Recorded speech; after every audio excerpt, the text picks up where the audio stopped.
Boa noite a todos e a todas, todos são bem-vindos, todas são bem-vindas, boa noite.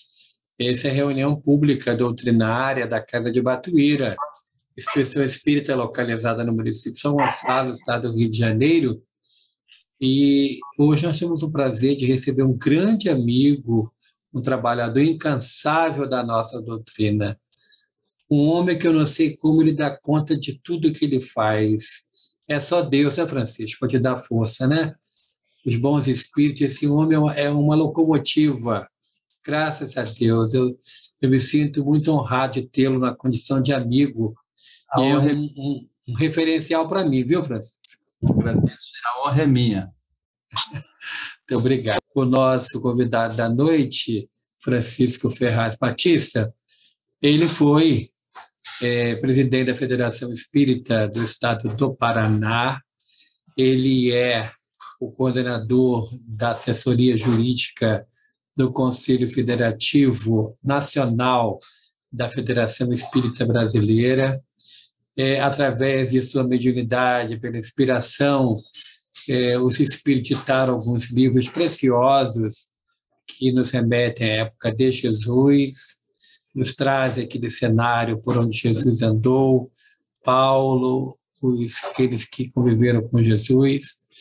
Também ele é orador com convites, com trabalhos realizados no exterior e em todo o Brasil. É um trabalho de unificação também, junto a todo o território nacional. Então, para nós, é motivo de muita alegria ter o Francisco conosco.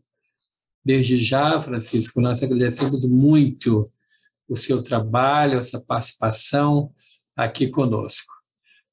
Faltando um minuto, nós lembramos que quem quiser pode colocar um copo de água, uma garrafa de água para devida frutificação, que ao final nós iremos fazer uma visualização terapêutica e uma irradiação. O trabalho que a Casa de Batuíra realiza no aspecto assistencial, ele é de relevo na comunidade onde está inserida. Distribuímos atualmente 85 cestas básicas. Página de abertura é do livro Mais Luz, Chico Xavier e Batuíra, e se intitula Continuidade, lição 43.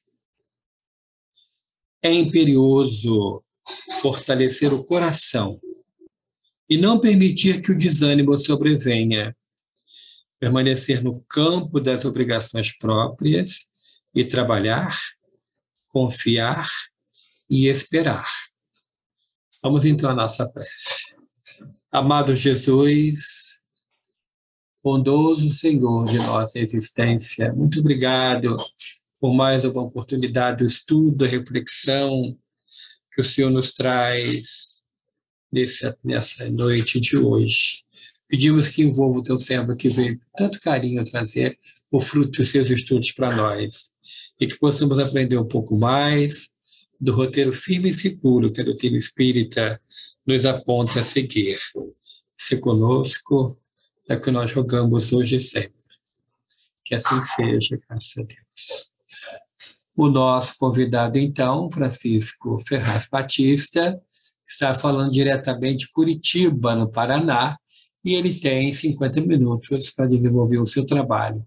Nós agradecemos muito, Francisco, desde já a palavra está com você. Muito obrigado, querido. Gratidão é nossa, meu amigo Hélio, demais irmãos e irmãs da Casa de Batuíra, os trabalhadores, aqueles que têm a oportunidade nesse momento de estarem ligados conosco. Manifestamos a nossa honra do convite para falarmos um pouquinho nesses tempos de transição planetária, normalmente neste mês de dezembro, em que as alvíceras do Natal estão presentes nos corações, normalmente dos cristãos, é claro. E o Natal significa natalício, né? Nascimento. E eu me recordo, enquanto pensava naquilo que poderíamos trazer aos irmãos, que no mês de dezembro de 2019, eu sempre tinha a oportunidade de estar nos meses de dezembro em Salvador, na Bahia. Uma caravana de amigos do nosso Divaldo Pereira Franco, E nós participávamos sempre, em dezembro, do encerramento doutrinário da Mansão do Caminho e do Centro Espírita Redenção, nos encontros que eram feitos nas praças, né? Você e a Paz, e encerrando com um grande encontro na Praça 19 de Dezembro. E essa ação presencial, a última, foi, de fato, em dezembro de 2019. E nos dias que intercalavam a não existência do encontro nas praças, que existiu em número de 4, nós comparecíamos ao Centro Espírita Redenção para ouvirmos as palestras, os esclarecimentos do irmão Divaldo, e, em especial, na quinta-feira, sempre, todos os anos, dessas datas, ele reunia um grupo de amigos mais próximos, mais chegados, e tínhamos a honra de participar desse grupo na quinta-feira, na Casa Grande, na Mansão do Caminho, para um lanche, um café, né? E após esse café, a gente fazia uma espécie de sarau, uma conversação, evidentemente sobre os assuntos da doutrina, do Evangelho do Cristo. E me recordo que, em dezembro de 2019, após o lanche, etc., fomos para a área da Casa Grande, vários amigos ali reunidos, e ele sentou-se até ao meu lado, e ele propôs 2 questões para o grupo, assim como uma descontração e, ao mesmo tempo, uma discussão doutrinária, um aprendizado. E eu fui o primeiro a ser iniciado com a pergunta, né, que depois ele socializou para todos responderem indistintamente. E ele fez 2 perguntas muito interessantes que a gente, pego de surpresa, né, a gente fica assim, um tanto quanto reflexivo para responder um pouquinho. Então ele diz assim, todos tiveram que responder essa indagação nesse sarau doutrinário, né? Quem é Jesus para você? Essa é a primeira pergunta, né? Que nós vamos socializar aqui para os que nos ouvem. Quem é Jesus, se me permite chamá-los, de você? Quem é Jesus para você? Interrogação. Essa pergunta entendi plenamente quando ele fez, e que é uma pergunta que deve acompanhar a nossa caminhada, né? No sentido da busca que fazemos, não só do entendimento dos verdadeiros ensinamentos de Jesus, mas, acima de tudo, do resultado que pode advir da prática desses ensinamentos. E a segunda pergunta, caminhando com a primeira, quando Jesus nasceu no seu coração? Essa já é mais reflexiva ainda, e que nós também socializamos, né? Quando Jesus nasceu no seu coração?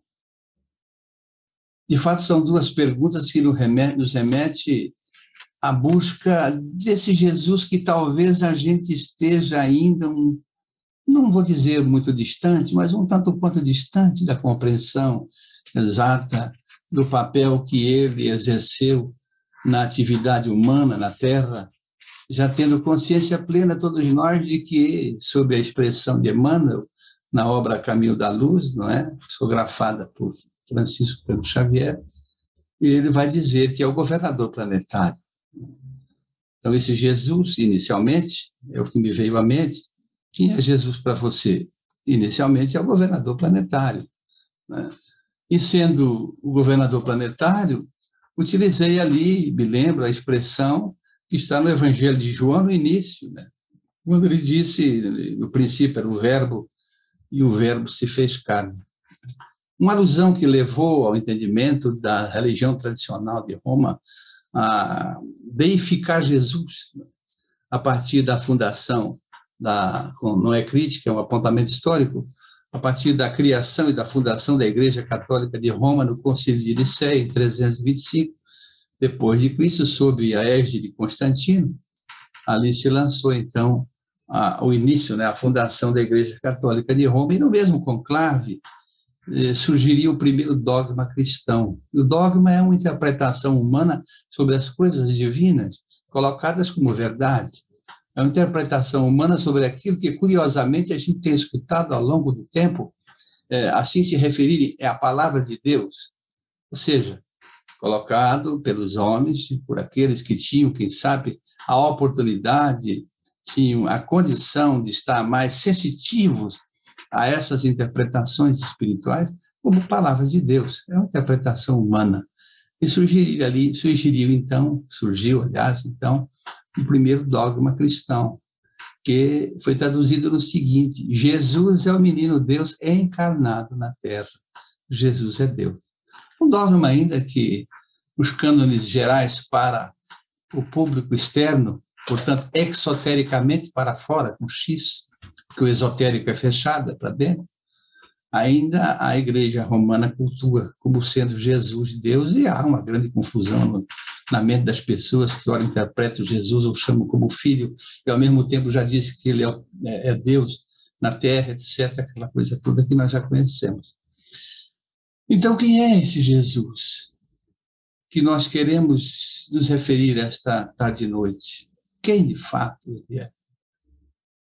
Além de ser o governador planetário, de ser aquele que encarnou na Terra com uma missão extraordinária, ele é, evidentemente, um dos grandes espíritos, ou podemos dizer assim, um espírito angelical, né, que já atingira a perfeição relativa ao lado do Criador, quando vamos aprender no Livro dos Espíritos, e, portanto, um dos encarregados, né, de vários mundos, de vários sistemas, porque se nós imaginarmos que nesse universo extraordinário de bilhões de galáxias, e nós estamos numa só desses bilhões, não haverá outros, podemos dizer assim, entre aspas, Cristos, ou avatares, ou os espíritos luminares que coordenam todo esse sistema, seria nós duvidarmos até da própria inteligência do Criador.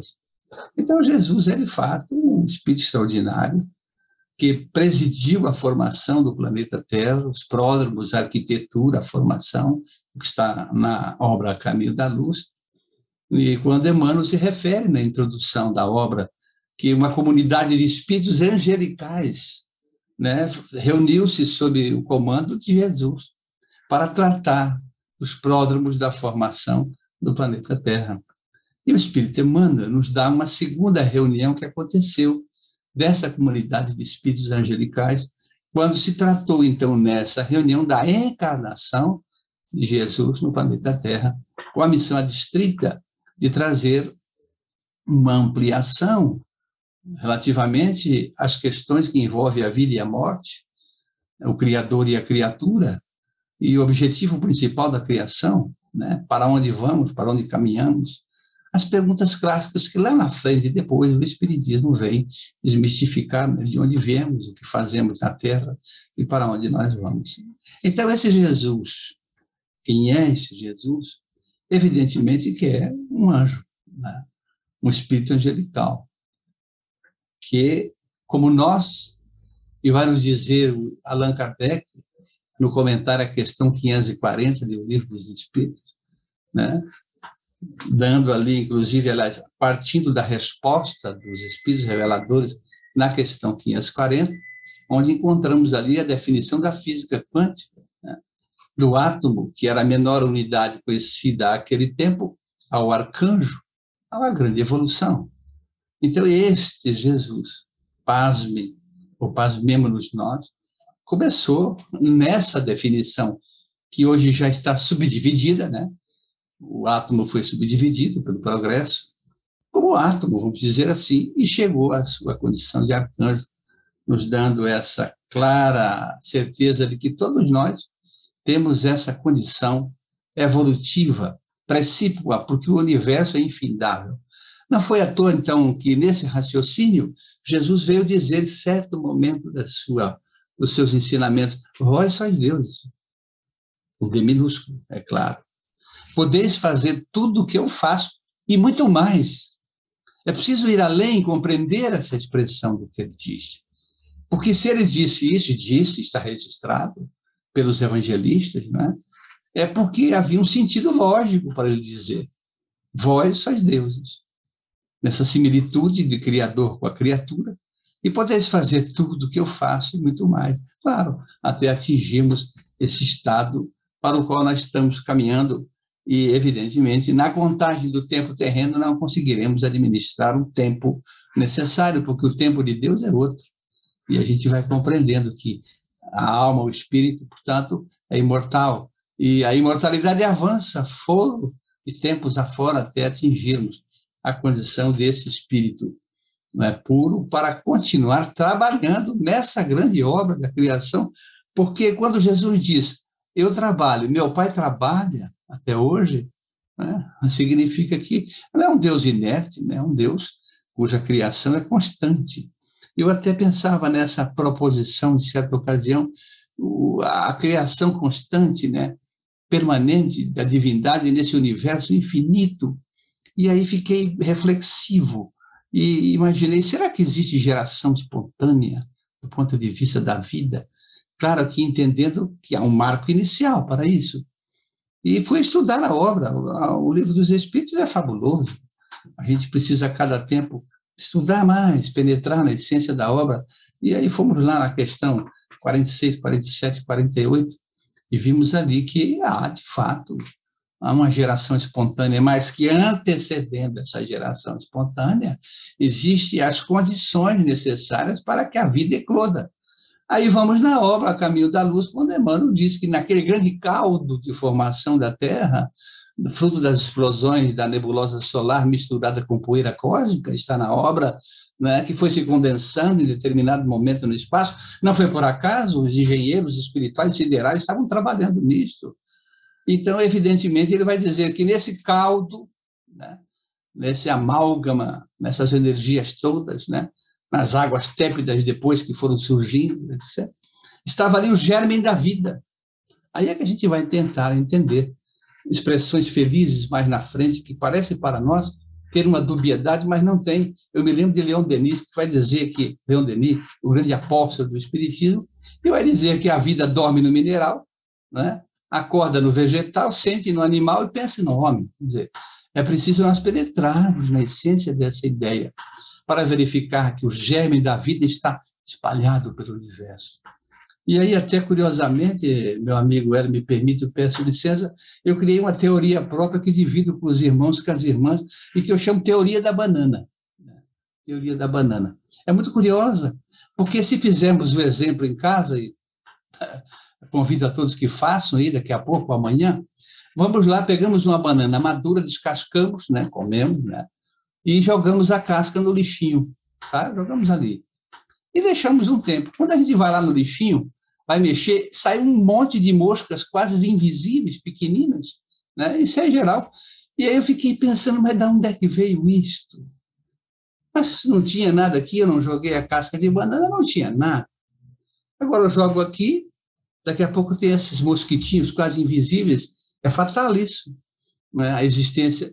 E aí eu comecei a perceber que, de fato, o germe da vida espera as condições propícias para eclodir, né? Claro que lá na frente, pelo princípio evolutivo, a gente vai vendo que a raça humana, ela foi, claro, a partir da sua evolução das espécies, foi se aprimorando no canal reprodutivo necessário. Mas Deus continua criando sempre. E como ele cria o espírito, né, com E minúscula, da questão 23, que é um princípio, não é ainda um espírito, eu costumo dizer com E maiúsculo, da questão 76, que já é um ser, para chegarmos a ser a uma grande evolução. Então, de modo que tudo na existência, nesse mar que está no universo, existe ali o germe da vida que vai eclodir aguardando o momento propício. Classicamente, podemos perceber isso naqueles que morrem, o corpo físico morre, e aqueles que sepultam, e o corpo físico é sepultado. Claro, dali um dia, dois, nem isso, já começa a surgir a vida de dentro daquele corpo, através dos, né, a gente chama dos bichinhos, né, que vão comer o corpo. Estão ali, é o germe da vida, aguardando o momento certo para eclodir, né? São também criaturas de Deus, queiramos ou não, nesse grande universo da criação. Então, partindo dessas ideias, Jesus para nós não pode ser outra coisa senão um espírito que teve o princípio, como todos, e que, pelos seus esforços, não consideremos o nosso tempo, porque não é possível, é o tempo de Deus. E ele chegou ao estado angelical, né? É muito curioso isso. Eu, há um tempo atrás, e sem crítica nenhuma, às vezes a pessoa não faz por maldade, ela faz assim por uma ausência, às vezes, de entendimento, e não quer dizer que a gente saiba tudo, a gente está sempre aprendendo. Mas nós ouvimos uma pessoa dizer assim, em trabalhos pequenos, casa espírita, que Jesus era um espírito superior, então que a partir do momento em que ele foi para o sacrifício na cruz, aquela coisa, ele se tornou um espírito puro, o que é um grande erro, né? Porque nós temos que pegar, então, a obra de Emmanuel e revisá-la toda, que deve estar errada. Porque ele vai dizer que era o governador, que era o espírito angelical, que participou dessa reunião da criação, da arquitetura da Terra, que depois encarnou na Terra, etc. Então, Jesus, para nós, precisa resumir, assim, uma ideia de grandeza infinita no momento em que nós estamos. É uma grandeza infinita. Ah, mas na Terra ainda nem todos são cristãos. É uma mera consequência natural das coisas, porque a ideia e os ensinamentos do Cristo não estão só no cristianismo. Eles estão misturados em outros títulos religiosos. É o que vai dizer, inclusive, depois, quando encontramos no Livro dos Espíritos, a questão 798, quando Allan Kardec indaga se o Espiritismo será um dia crença geral na Terra. Os Espíritos vão responder que certamente sim, significando o quê? Que os princípios que estão no bojo do Espiritismo, Deus, a imortalidade, as vidas sucessivas, os mundos habitados e a comunicabilidade, serão adotados por outros títulos religiosos, mas que não precisam se denominar como organizações espíritas. Assim já tem acontecido ao longo da evolução do planeta. Então, Jesus, para nós, é essa grandeza infinita, que nós precisamos refletir muito, principalmente partindo do ponto de vista da sua tarefa, da sua grande missão. E aí a segunda pergunta: quando Jesus, essa grandeza infinita, nasceu no seu coração? Obviamente que é uma resposta que às vezes não precisa ser verbalizada por palavras. É uma resposta da intimidade de cada um. É uma resposta a cuja pergunta nós temos que, às vezes, refazer para nós mesmos. Será mesmo que Jesus já nasceu para você? Você tem as condições mínimas, básicas hoje, de compreender que seja, num percentual razoável, a proposta básica de Jesus? Porque a proposta básica dele não foi encarnar na Terra tão somente, foi trazer para os que estavam na Terra informações relativamente ao Criador, de uma maneira diferente daquilo que a humanidade terrena já compreendia até ali, né? E dizer, acima de tudo, que nessa relação criador e criatura tem toda uma ação evolutiva necessária, é uma escola de aprendizado para que possamos atingir depois a condição de estar próximo ao mestre dos mestres, de fato, aquele que é o criador de tudo. Mas aí nos remetemos às tradições antigas, né? Quando Jesus chegou à Terra, encarnou na Terra, Israel vivia uma dificuldade, né? A nação dos hebreus, que vai dar origem depois aos judeus, já dissemos aqui na outra ocasião, 12 tribos que guerrearam, 10 ficaram de um lado, já existia ali a tribo, o reino de Judá, né? Já existia, por exemplo, a tribo de Benjamim, de onde Saulo de Tarso, seus familiares, né, antecedentes são egressos, pelo estudo que fizemos. Então, 10 fundou o reino de Judá, os judeus, e 2 fundaram o reino da Samaria. Mas então Jesus chega nessa situação, onde já há uma divisão no seu próprio povo. E ele tem que, além dessa divisão, né, mostrar àquelas criaturas todas que, pelo princípio da unicidade do Criador, que é um princípio esotérico que nasce no povo pela inspiração, e que depois Moisés torna para fora exotérico o monoteísmo, a crença em um único Deus. Então ele deveria alertar, mostrar, desmistificar o Deus vingativo, o Deus que mandava odiar, o Deus que mandava matar. Por isso ele vai ter que trabalhar, eu costumo dizer, em 2 ângulos muito claros. primeiro ângulo da tarefa de Jesus é o ângulo da lembrança, mas trazendo a lembrança dos ensinamentos antigos da sua própria gente, daquilo que era já chamada naquele tempo de lei antiga, e cuja lei é um conjunto de obras, de 76 livros da tradição de Israel, né, que se dá 2 títulos, Talmud e Taná. Dentre essas obras, as principais, a Torá, os 5 livros de Moisés, que tornou, então, o monoteísmo para todas as gentes exotéricas. Então, diante dessa proposta, dessa chamada lei antiga, já havia uma tradição milenar antes de Jesus chegar à Terra. E se havia uma tradição milenar no seu povo, ele tinha uma missão, podemos imaginar qual fosse, né? Incomensurável. Trabalhar o que já estava enraizado nessa crença milenar, né, no povo, para dar a ela, quem sabe de fato, uma visão nova, trazendo um Deus que mandava amar. Então, ele tem muitos ensinamentos nessa linha. O mais clássico é aprendestes o que foi dito, ou seja, ele está se referindo à tradição do povo. Odiarei os vossos inimigos. Aí ele faz um contraponto, um corte. E ele vai dizer, eu, o espírito angelical, esse governador planetário. Eu, porém, vos digo, amai os vossos inimigos. É um contraponto total. É uma diferença diametral, né, entre você odiar e você amar. E assim ele trouxe com clareza esse ensinamento para que o povo pudesse refletir nos demais ensinamentos que ele trouxe. Mas fazendo uma análise, dizem os juristas, eles gostam dessa palavra, é da hermenêutica, né? Da própria tarefa de Jesus, eu falei da hermenêutica, o Hélio deu risada ali, né? Da própria tarefa de Jesus, nós podemos colacionar uma série de ensinamentos dele, e, aliás, todos eles objetivando a transformação moral da criatura. Mas Jesus, ele, pela grandeza do seu espírito, ele tinha, vamos dizer assim,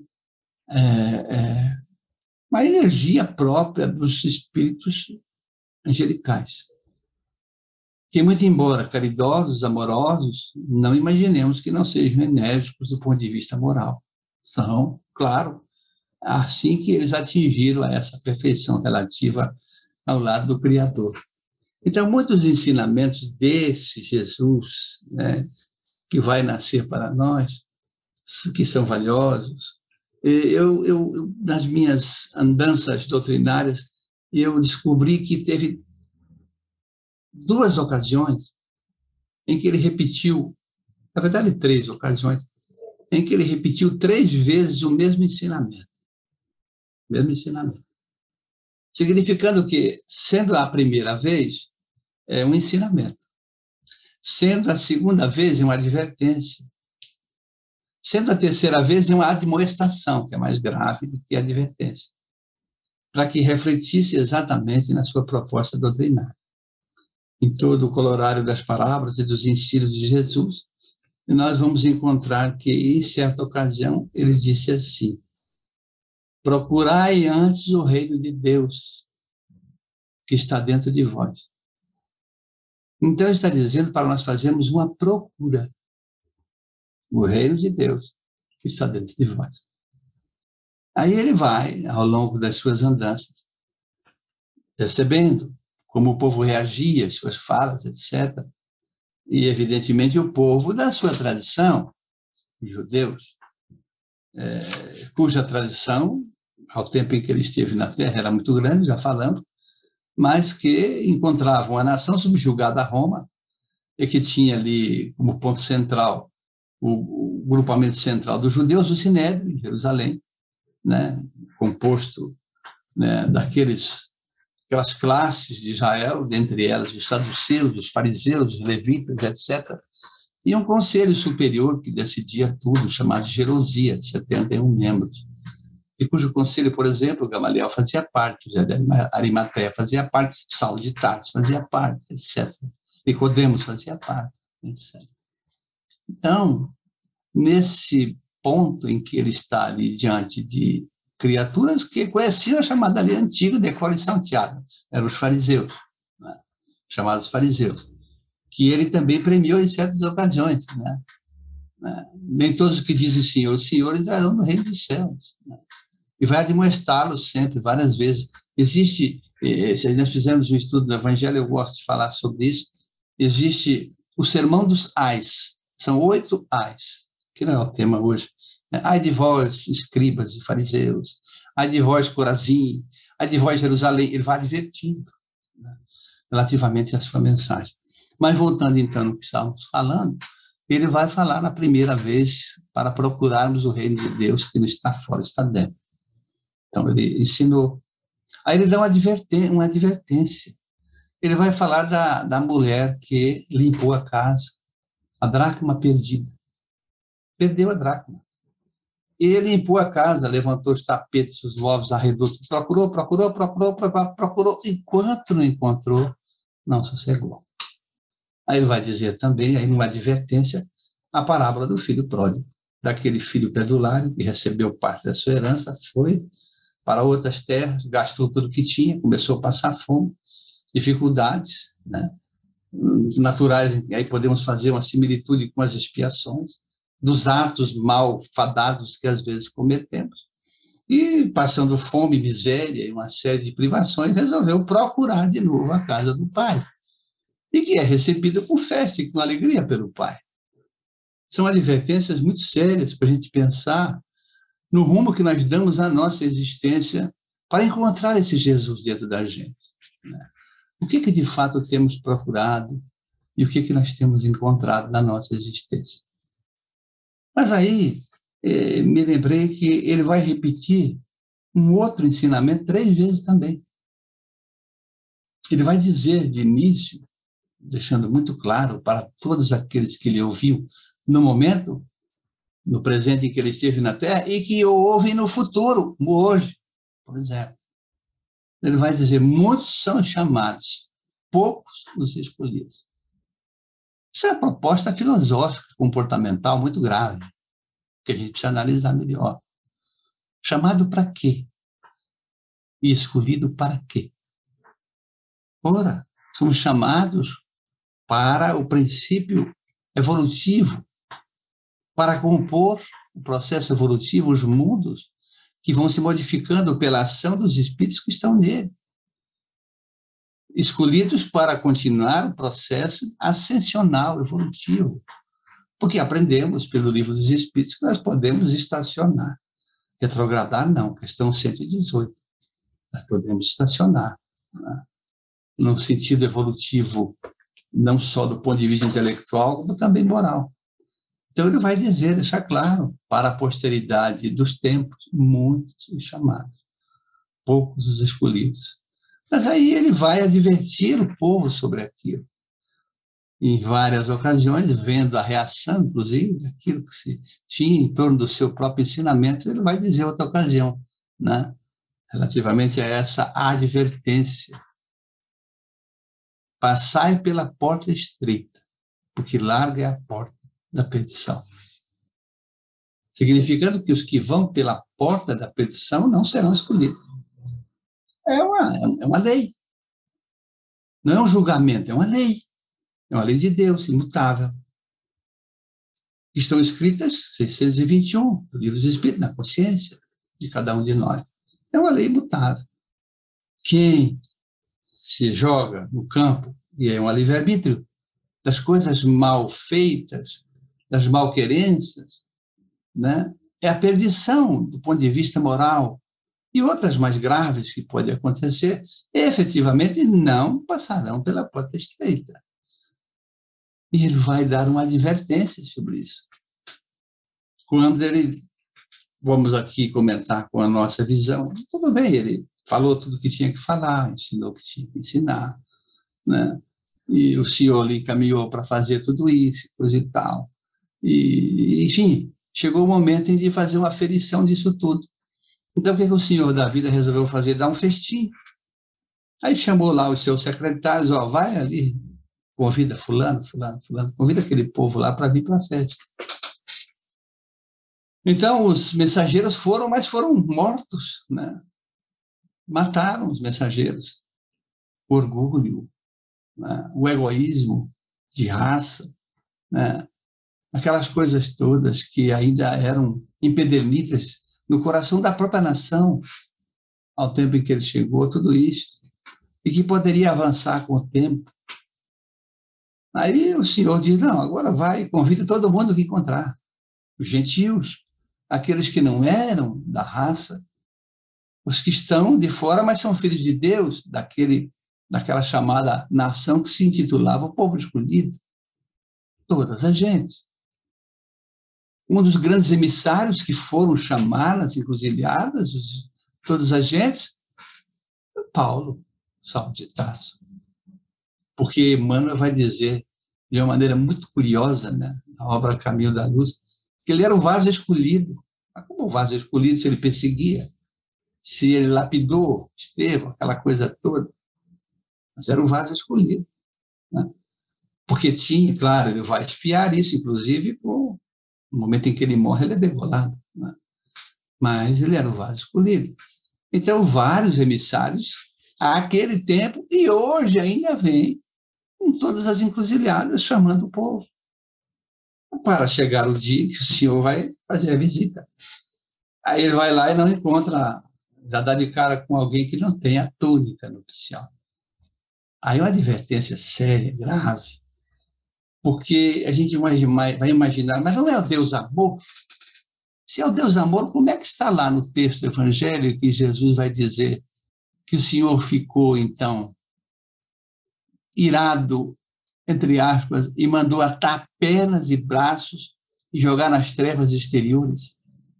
Mas que Deus é esse, mesquinho? Não é essa a questão.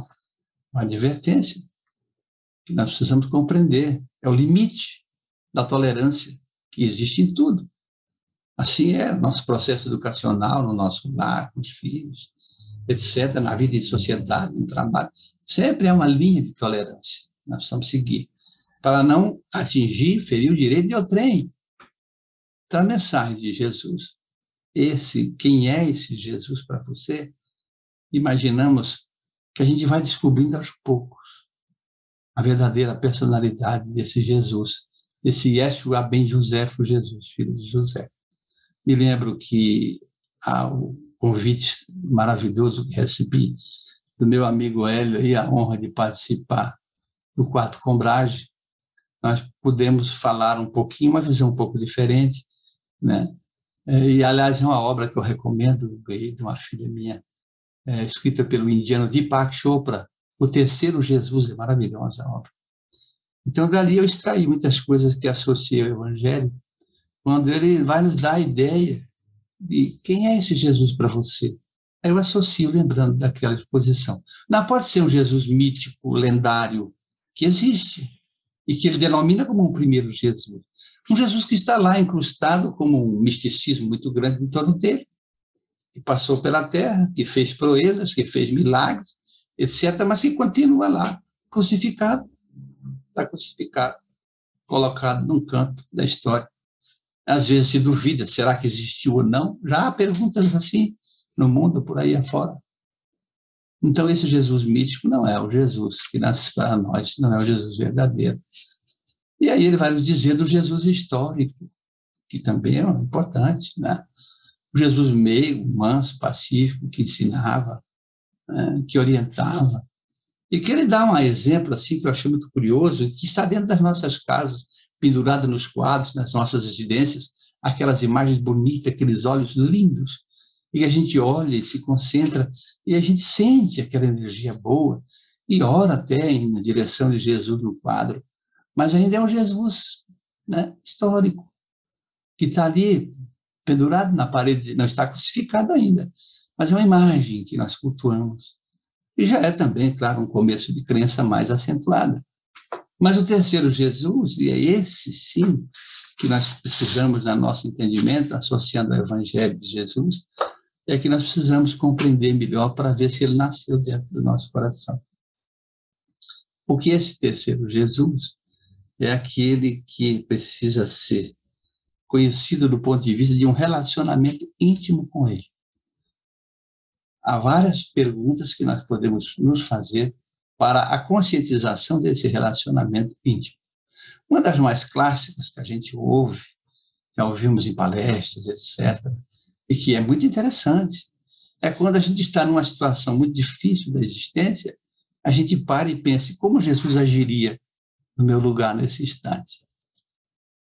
Nos remete a pensar no Jesus homem, mas no Jesus anjo. Naquele que nos deu as condições próprias para compreender. O quê? Principalmente o ânimo do nosso irmão. Por isso é que ele teve o cuidado de dizer, aprendesse o que foi dito, amai os vossos inimigos. Eu, porém, vos digo, ele mudou tudo. Amai os inimigos. Porque às vezes são frutos das nossas inconsistências, os adversários, o mau uso do livre-arbítrio, porque temos liberdade de pensar. Né? E se manifestarmos pela vontade, agirmos, agravamos às vezes a situação da nossa existência, por não refletirmos um segundo, um minuto, sei lá, um ponto que seja, e pedir essa pergunta que Jesus faria no meu lugar, no momento em que eu estou vivendo nesse instante. Será que ele está perto de mim e eu posso chamá-lo, posso evocá-lo, posso conversar com ele? Tudo isso nós podemos e devemos fazer. Né? Porque esse Jesus é que nós precisamos conhecer.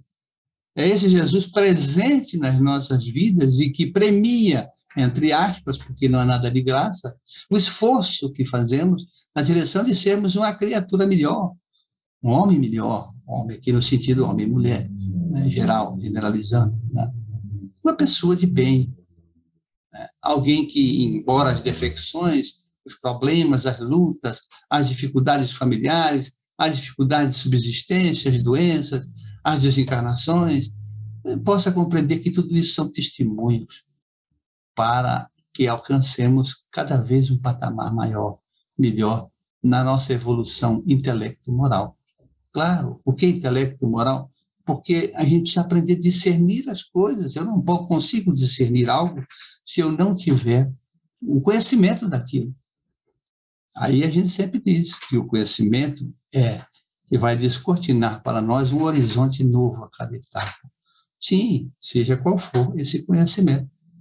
No momento, se é um conhecimento ligado à criação, à divindade, amplia esse conceito para nós e nos faz perceber que nós somos pessoas extremamente valorosas. Vós sois deuses. Podeis fazer tudo o que eu faço e muito mais. Esse Jesus começa a nascer para nós, imagino eu, e divido com os irmãos, com as irmãs, é quando a gente sente ele, então, mais próximo. Nessas indagações, esses pedidos de socorro, me ajude, Jesus. Né? Existe até, a Federação Espírita do Paraná criou um programa que já vai fazer agora quase 25 anos de existência, chamado Momento Espírita, né? Que temos de CD, antigo CD que não existe mais, né? Hoje a evolução é extraordinária, né? Agora temos o Momento Espírita em filmes, né? Recomendamos a consulta ao site da Federação Espírita do Paraná. Então, nesse programa do Momento Espírita, a gente teve a oportunidade de acompanhar a evolução do programa e verificar, por exemplo, que sempre houve uma preocupação de desmistificar um Jesus mítico só, lendário, esse Jesus dependurado na cruz que não existe, né? E trazer mais próximo um Jesus, como nós. Aí existe uma quadra do Momento Espírita que o José está doente, ele está muito doente, está no hospital, mas ninguém vai visitá-lo, né? Ninguém vai visitá-lo. Mas antes de ficar doente, ele é uma pessoa iletrada, coitado. Ele, a caminho do trabalho, ele passava numa igreja e ele entrava, ajoelhava e dizia: oi, Jesus, eu sou o José, eu vim te ver. Assim ele fazia a vida inteira, né? Naquilo que ele acreditava, de crença, na fé, aquela fé que move montanhas, né? E quando ele ficou muito doente, não tinha ninguém, ele era sozinho, né? Aí ele percebeu um dia que a situação estava muito complicada mesmo, que alguém entrou, puxou uma cadeira e sentou. Ele achou estranho, né? Aquele homem de barbas, né? Cabelo comprido. Perguntou, quem que é o senhor? Aí ele inverteu, né? Oi, José, eu sou Jesus. Eu vim te ver.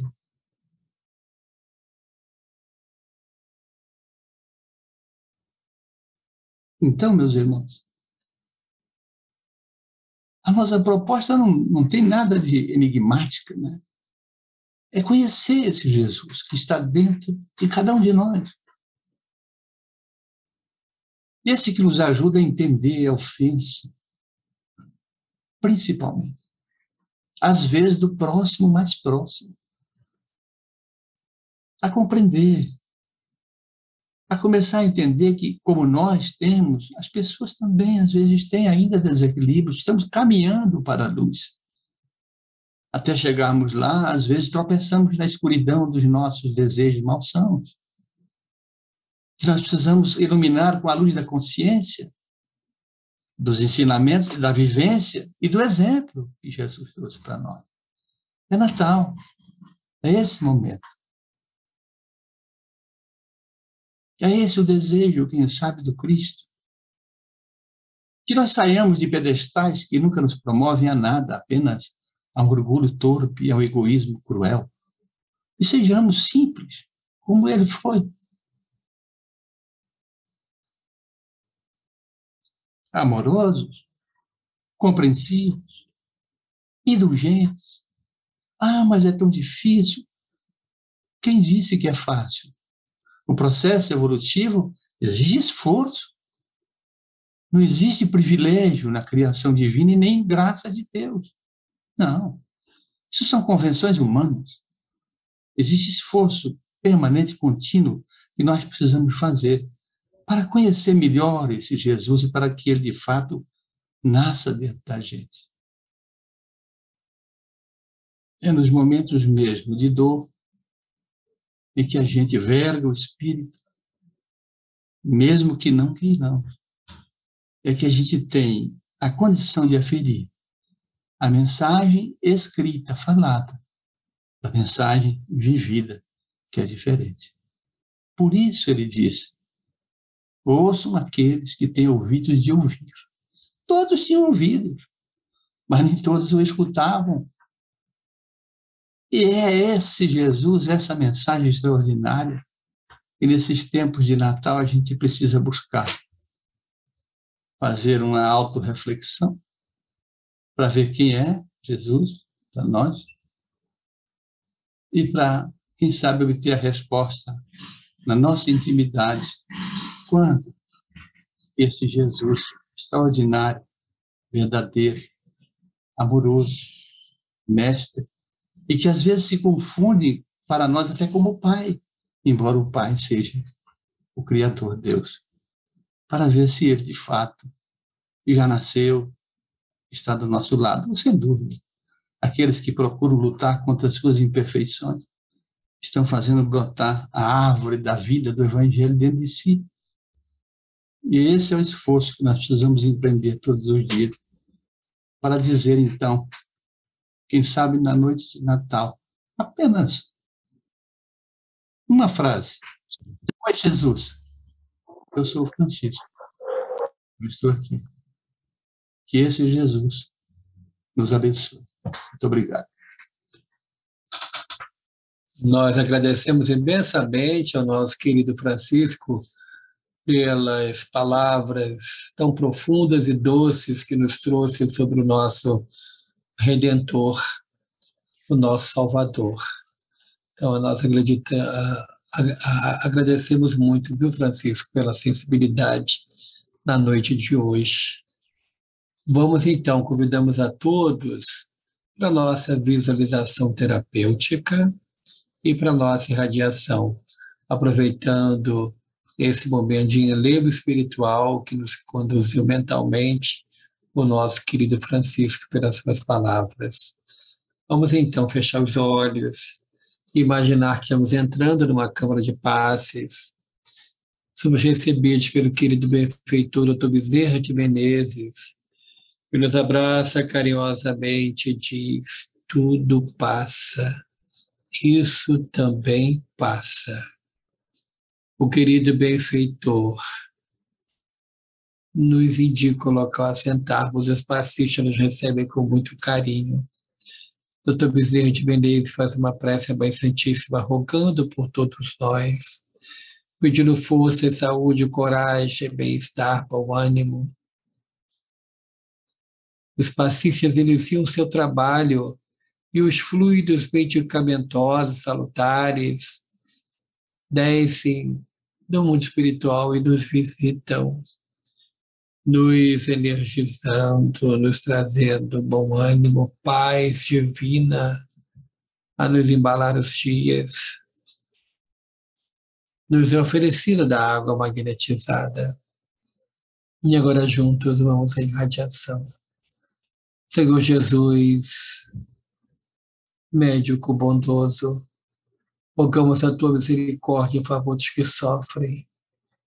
Te pedimos, Senhor, em favor daqueles cujos nomes se encontram nas cadernas e nas pastas da casa de Batuíra. Te imploramos, Senhor Jesus, em favor dos que estão em sofrimento, nos dois lados da vida, que todos possam receber a tua bênção em forma de paz, de luz. Isso tudo, Senhor, nós te rogamos. Em nome do Pai nosso que estás nos céus. Santificado seja o vosso nome. Venha a nós o vosso reino, seja feita a vossa vontade, assim na terra como nos céus. O pão nosso de cada dia nos dai hoje. Perdoai as nossas ofensas, assim como nós perdoamos a quem nos tem ofendido. E não nos deixeis cair em tentação, mas libertai-nos de todo o mal. Que assim seja, graças a Deus. Nós agradecemos mais uma vez imensamente ao nosso querido Francisco pela exposição tocante dessa noite, mesclada de muita emoção. Agradecemos aos irmãos e às irmãs, que todos possam sentir as bênçãos do Pai Celestial visitando-os. Nós agradecemos muito a sua presença e rogamos a Deus que te abençoe abundantemente. Francisco, muito obrigado, tá? Você nos conduziu de forma magistral aos pés de Jesus.